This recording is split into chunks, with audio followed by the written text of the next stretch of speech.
Good morning friends, मैं engineer Dinesh Tripathi.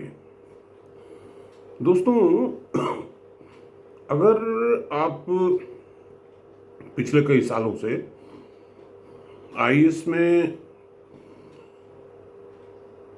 जो results निकलते हैं उनको देखें ध्यान से, तो आपको ये पता चल जाएगा कि ultimately 65% of the seats go to engineers.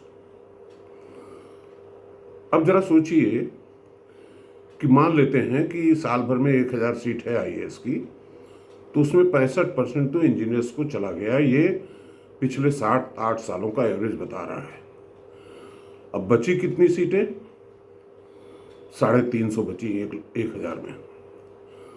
अब 350 में ये मान के चलिए कि 47.5% तो आरक्षित हो गई।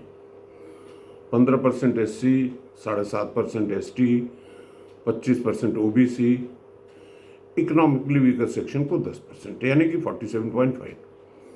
अब आपके हिस्से में कितनी आई?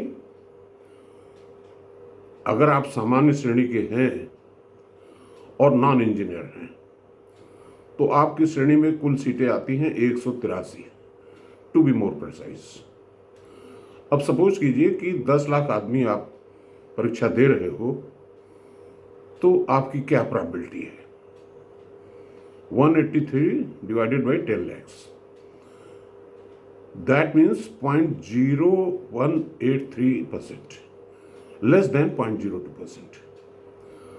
अब आप अपनी टैलेंट को, अपनी आईक्यू को समझते हुए अगर इसमें हिस्सा ले रहे हैं तो अच्छी बात है, मगर अफसोस कि 10 लाख लोग परीक्षा दे रहे हो और उसमें कितने लाख लोग कोचिंग ले रहे हैं, और क्या ये बात दिव्य कीर्ति को और जो मास्टर लोग पढ़ा रहे हैं, एक से एक काबिल लोग, उनको ये नहीं पता है कि 0.02% में, यानी कि एक आदमी के पीछे कितने लोगों को जो है कोचिंग दिया जा रहा है, सबका पैसा खराब हो रहा है।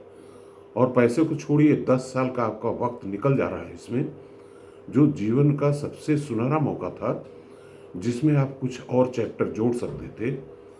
एक कलाकार बन सकते थे, एक उद्यमी बन सकते थे, एक बिजनेसमैन बन सकते थे, या और कोई अन्य काम, तमाम ऑनलाइन काम हैं जो कर सकते थे, और 10 साल में आप पता नहीं कहाँ से कहाँ पहुँच सकते थे। तो मेरा ये आपसे विनम्र निवेदन है कि इस परसेंटेज को ध्यान में रखते हुए कि आपके चांसेस 0.0183% से ज़्यादा नहीं है, आप अपना समय इसमें न खराब करें, अन्य विकल्पों की तलाश करें। धन्यवाद।